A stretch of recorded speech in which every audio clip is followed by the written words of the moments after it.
Sizcə təhsil sistemimiz necədir? Məncə təhsil sistemi tamamilə yanlışdır. Bizim təhsil sistemində məktəblərin bir əhəmiyyəti yoxdur. Gənclər hazırlıq kurslarına və repetitorlara getməyə məcbur olurlar. Məncə heç bir problem yoxdur. Təhsil sistemimiz çox yaxşıdır. İnsanların gələcəyi bir imtahandan asılıdır. Test və yazılı imtahanlardan yerli-yersiz istifadə olunur.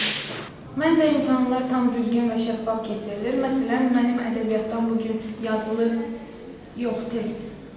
Yazılı idi, yoxsa test? Müəllimlər tələbə və şagirdlərə hörmət etmir, onların da bir şəxsiyyət olduğunu qəbul etmək istəmirlər. Bir dəqiqə. Belə etdikdə Təhsil sistemindən gələn şeylərlə bizi daim 2 addım geri atacaqdır. Bu təhsil sistemi doğrudan da bərbaddır.